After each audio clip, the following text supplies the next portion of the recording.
大家晚安，我们一起来关心今天的天气。这几天很多人问到我台风不是没来台湾去日本吗？为什么台湾雨会下那么的大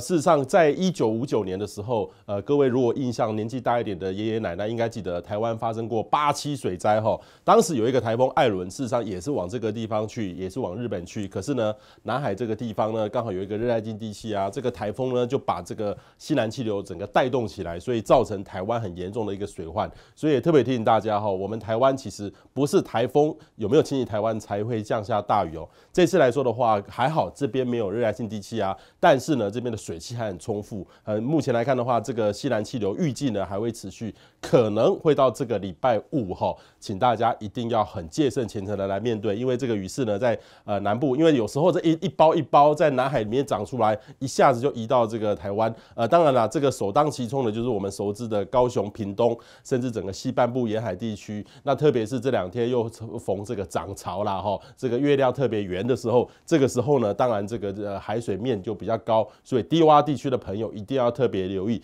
那灾区呢，气爆附近因为整个排水系统已经几乎没有什么作用了，所以要特别的小心，要与特别的关系一点点要用非常时期的做法来看。那大家也不要太多抱怨，因为这个时候基本上要用很多的方法想把那个水排走了因为基本上已经没有什么排水功能了，所以请大家一定要特别提高警觉这个雨势还会持续，至少到礼拜五。那预计呢，整个台风呢已经目前往这个关东方向走，接下来这个附近来说的话，这边的水汽就整个是吹西南风的西南气流，所以我们台湾未来这个礼拜天气很不稳定。那接下来就看有没有台风了目前来看的话，可能要到下礼拜等于4、5之后，的确有一些扰动会发展起来，要注意一下那如果雨区的部分来说的话，未来这几天事实上看到这个雨区的图，我就不禁为南部的这种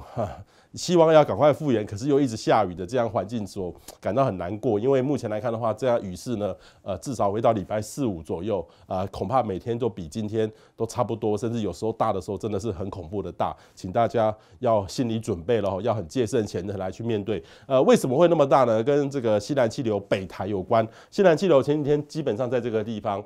顶多边影响到台湾，可是呢，现在这几天有一点北台的趋势，它就有一些这个对流包就明显在这个地方发展起来。有时候看起来，你看未来这几天其实有机会是直接对着台湾直接走的，那对台湾影响会相当的大，请大家呢一段时间会要注意一下所以虽然不是台风，但是提高戒备的层级不是一般我完完全全不在意，要提高一些，请大家一定要特别留意。那整个因为云量很多，所以温度来说的话就上不去了。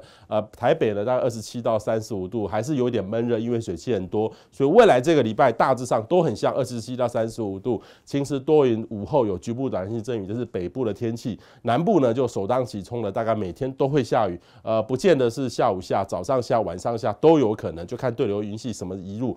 目前来看的话，未来这2天真的是会很大了那约来会慢慢的一个回温，所以请大家南部的朋友呢要有心理准备，因为这个西南气流持续的影响，这个是台风哈隆台风的影响。那中南部呢要严防较大的雨势，而且深夜沿海也容易有雨